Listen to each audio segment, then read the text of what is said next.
Muy buenas, bienvenidos a un nuevo vídeo en YouTube. Hoy vamos a ver una de las temáticas más chulas y más importantes dentro del contexto de la adaptación o de las propias lesiones, en concreto LCA, menisco, lesiones de rodilla. Pero antes de comenzar, quiero que veáis la que estamos liando aquí. Y es que estamos haciendo, pues, uno yo creo que de los sueños que suele tener toda persona que es entrenadora, que estudia ciencias del deporte, y es tener su propio gimnasio, su propio centro. En este caso no es que me vaya a montar un centro, sino que en casa voy a empezar a montar lo que sería un gimnasio y por lo menos pues todo el material necesario para poder dar un mejor servicio, hacer mejores valoraciones y pues mejores piezas de contenido y demás. Entonces, me acaba de llegar, son más de 300 kilos que me han dejado en la puerta y que pues he tenido que buscarme la vida para poder subir. Lo que he hecho ha sido desmontarlo todo y empezar a subir pues caja a caja, porque cada cajita de estas son mancuernas. Claro, en este caso son 25 kilitos que tenemos por aquí, que pues desde abajo hasta aquí pues costaba un poco. Pero ¿cuál es la temática del vídeo de YouTube? Lo que vamos a hablar hoy es el por qué la gente se vuelve a lesionar en las lesiones de cruzado. ¿Por qué después de recuperarse vuelven a lesionarse? Menos mal que cuento con ayuda especial y que con esto voy a tardar muy poquito, así que ahora seguimos con el vídeo y con todas las claves. Pues aquí estamos ya con todo montado, como veis, este es el banco, que me gusta mucho, tiene la particularidad de que este banco, modificando esto, lo puedes poner incluso en declinado, ¿vale? Y aparte el inclinado, es como que en uno tienes todo. Y yo, que soy una persona grande, que mido 1,90, este banco es bastante largo también. Es decir, yo me tumbo aquí y todavía me sobra. Algo que me pasa muchas veces en los gimnasios es que la cabeza se me sale por detrás del banco y para ciertos ejercicios pues se dificulta un poquito. Y esto sería el resto, lo que pesaba un montón. Son todas las mancuernas ya ordenadas, faltan unas cuantas por llegar y estoy barajando también la opción de poder meter incluso un poco más de peso. Así que pues esto ya va cogiendo forma. Pero vamos a lo que realmente nos interesa, que es el hecho de ver por qué la gente vuelve a recaer en sus lesiones del ligamento cruzado anterior. Ahora verás que hay un montón de factores que influyen y lo que quiero que tengas en cuenta son pues todos estos los que tienes que controlar, los que dependen de ti, que puedes controlar para minimizar al mínimo pues todas esas posibilidades de volver a lesionarse. Al final esto es como ir comprando papeletas, a más cosas hagas bien, menos papeletas compras para que te vuelvas a lesionar o que te vuelva a pasar algo.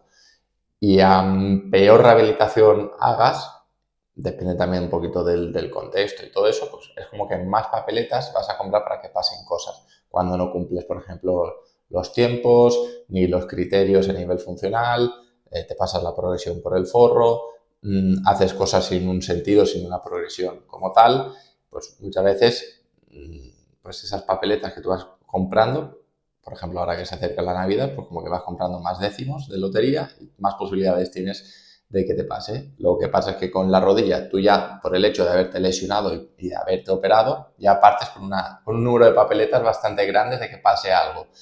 Y a peor hagas las cosas, pues más papeletas, más boletos de lotería vas adquiriendo. Entonces, al final es como que tienes un montón de posibilidades de que pueda pasar algo. Así que vamos a desmenuzar esto un poquito más y vamos a ver pues qué cosas puedes hacer, qué cosas están en tus manos y qué cosas son las que tienes que controlar. Lo primero que tenemos que tener en cuenta es que la lesión del ligamento cruzado anterior no es solo una lesión estructural, sino que es una lesión que también afecta a tu sistema nervioso. De esto ya he comentado en un montón de vídeos y de podcasts en Instagram, YouTube y demás. Y es algo que realmente debes tener en cuenta. Debes dejar de ver la lesión del ligamento cruzado anterior como algo que se te ha roto y que me van a cambiar la pieza como si fuese esto el taller del coche. Y esto no funciona así. Y cuando lo ves desde este punto de vista tan reduccionista, es cuando te dejas por trabajar y por tener en cuenta un montón de matices que realmente son los que marcan la diferencia y son los que van a disminuir ese número de papeletas que tú vas a ir comprando a lo largo de la rehabilitación, a lo largo del tiempo, para que puedas o no volver a lesionarte, ya sea del cruzado, menisco u otras lesiones. Porque debemos tener en cuenta que, por ejemplo, cuando te lesionas del cruzado, va a haber por completo una alteración de la musculatura, tanto de tu pierna lesionada como de la otra, ¿vale? Incluso como del resto del cuerpo.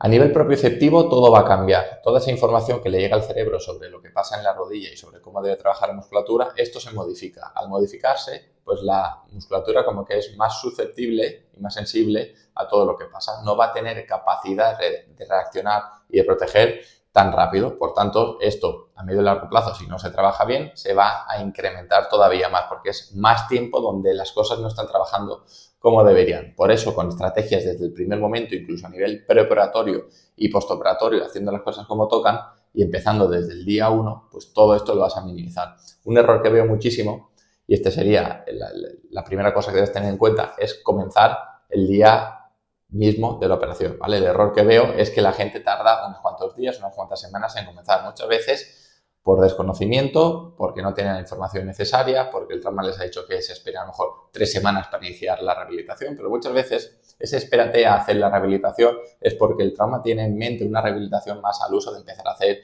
ejercicios mucho más complejos y que cargan más a la rodilla, pero dependiendo del tipo de operación que te han hecho, desde el primer momento, 100% todas las personas y todos los casos van a poder hacer cosas. Y las personas que menos hagan, mayor va a ser ese déficit y esa carencia y esa alteración a nivel neurocognitivo que estaba hablando. Es decir, toda esa mala información que va a llegar al cerebro, toda esa dependencia que vamos a tener, por ejemplo, de nuestro sistema visual, que tienes que mirar mucho más a la rodilla, ver lo que pasa, toda esa vigilancia que tiene nuestro cerebro sobre la rodilla va a hacerse todavía mayor, mucho más importante. Si haces poquita cosa al inicio o prácticamente no hacer nada durante las primeras 3-4 semanas, todo esto luego va a costar muchísimo más de arrancar. Y veo a mucha gente que por no haber empezado desde primera semana, todos estos déficits se van para abajo, para abajo, para abajo y luego tener que recuperar eso tarda mucho más. Y aunque a nivel biológico el ligamento y las estructuras ya están bien para darle carga, como a nivel propioceptivo o a nivel neurocognitivo todavía eso no responde bien, no podemos progresar mucho más allá de tareas sencillas. Y lo que es a lo mejor pues trabajo de fuerza sencillito, correr de manera lineal y todo eso bien, pero en el momento le pides a la persona que tenga que tomar una decisión o que tenga que dejar de hacer una cosa, es decir, la capacidad de inhibir una acción que iba a hacer, que tenga que hacer pues varias tareas a la vez y demás, pues todo esto es lo que va a condicionar y a complicar un poquito más. Por eso, cuanto antes empieces y teniendo en cuenta todo esto y trabajándolo de determinada manera, pues muchísimo mejor. Vamos con otro error y sería la extensión de rodilla. Algo que pasa muchísimo es que la gente no consigue la extensión desde el primer momento. Esto va hilado a lo de antes. Si estás las primeras semanas sin hacer nada y, por ejemplo, sin hacer extensión, es más fácil que se te quede un flexo de rodilla, generando fibrosis o distintos problemas, que esto a medio y largo plazo pues, te va a repercutir en que no puedas caminar bien, correr bien, hacer bien los ejercicios, sobrecargando otras estructuras, que tengas problemas de tendinopatía rotuliana, que tengas problemas de jofitis, por ejemplo, y otras síntomas que también pues, se suelen dar por culpa de no haber tenido estos problemas en cadera, porque tienes como una pierna más corta que otra debido a que una rodilla no está igual de atrás que la otra. Entonces, la extensión es algo que se debe trabajar desde el primer momento, pero uno de los errores que más veo es no trabajar la hiperextensión. Y habrá mucha gente que diga que la hiperextensión no es importante, pero si en una pierna tú tienes hiperextensión y tienes, por ejemplo, menos 7 grados, ¿vale? O te caben 3 dedos entre el talón y el suelo cuando haces hiperextensión y en la otra simplemente te quedas aquí, pues van a ser bastantes grados de diferencia. Yo no digo que haya que forzar desde el día 1 a muerte para trabajar esa hiperextensión. Hay una progresión y hay unos tiempos que debemos respetar también pues para la plastia y si ahí hay menisco u otras estructuras afectadas, pues poder respetar ciertos tiempos biológicos, pero tú deberías ser capaz de tener hiperextensión en una pierna y en la otra y cuanto más parecida esté, mucho mejor. Por ejemplo, chicas que hacen gimnasia rítmica, que tienen una hiperextensión bestial en las rodillas, pues hay veces que hay ciertas disfunciones en la rodilla, en los ligamentos, que puede hacer que no haya como ese tope. Esto incluso también pues se puede trabajar.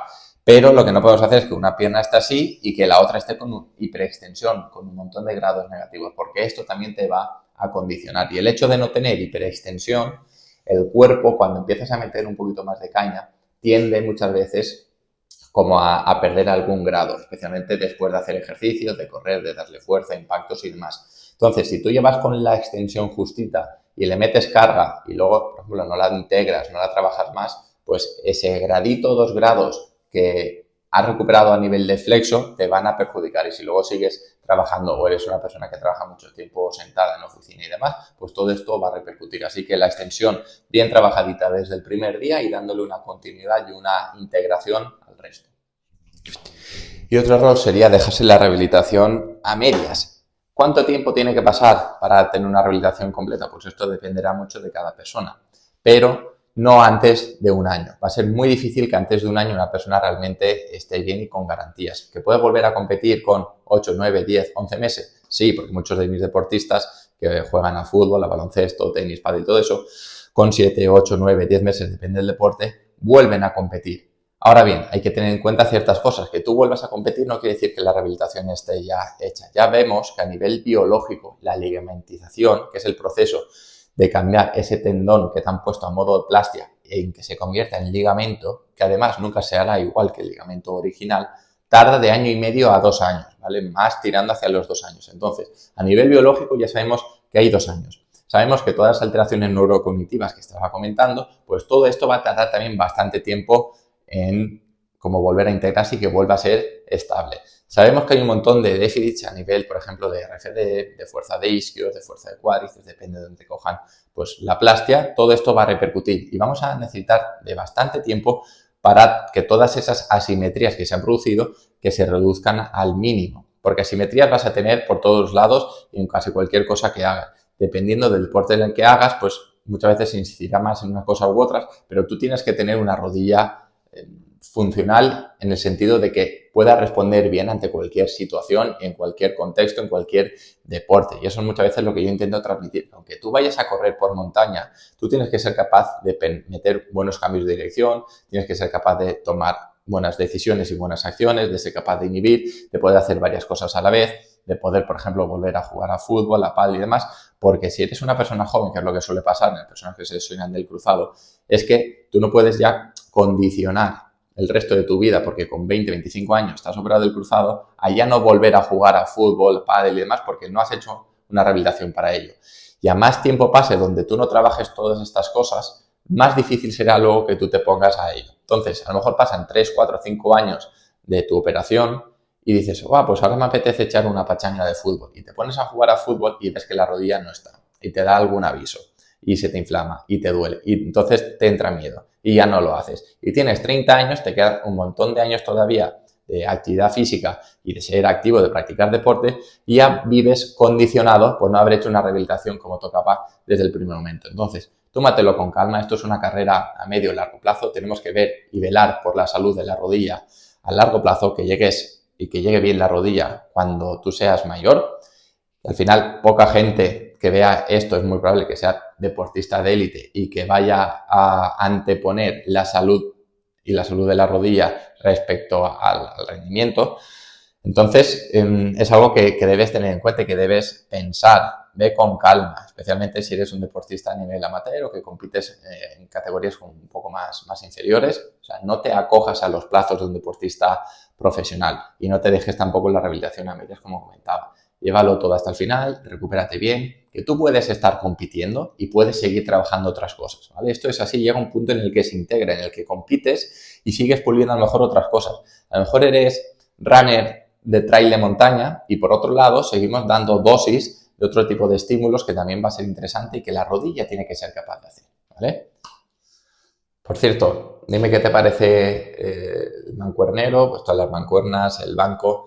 Dime qué consideras también especialmente importante para tener, pues, en un caso como es el mío, donde vamos a hacer pues, valoraciones, sesiones a nivel presencial y demás. Esto poco a poco se le va a ir dando más forma, aparte de las cosas pues, que ya tenía. Déjame en comentarios qué consideras tú que es importante y también déjame en comentarios si te gusta o no este tipo de contenido para poder hacer incluso una parte 2 y poder mostrar muchos más errores para que no los cometas y que gente en el futuro que pueda ver esto, pues que tampoco los cometan. La mejor manera de saber yo si este tipo de contenido te gusta o no es dándole like, es compartiéndolo, es dejando comentarios, es apoyando la pieza de contenido. Es la única manera que yo tengo de saber si lo que estamos haciendo de verdad te está aportando o no, que esa es el fin, poder ayudar al máximo número de personas con todo este contenido gratuito, tanto en formato audio con podcast independientes que ya comento que estoy haciendo par de veces por semana, que es diferente al contenido de YouTube, con los vídeos de YouTube, los shorts, todo el contenido de Instagram, la newsletter, ¿vale? Que todo eso te lo voy a dejar en la descripción para que puedas apuntarte. Y también,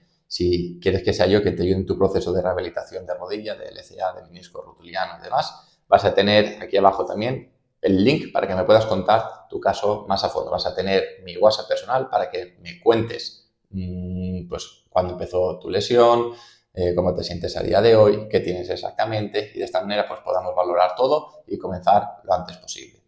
Y hasta aquí el vídeo de hoy. He comentado unos cuantos errores que veo que se repiten muchísimo y quería salirme de los típicos errores que se suelen comentar. Para mí estos son de los más importantes y aunque haya comentado simplemente 3, esos 3 los he explicado mucho y los he abierto mucho, por lo que dentro de cada uno se pueden sacar diferentes mini errores. Así que dale like, comparte y todas esas cosas que se suelen decir. Suscríbete también si no lo estás porque se viene contenido muy guay. Un fuerte abrazo y muchas gracias por haber llegado hasta aquí. Hasta la próxima.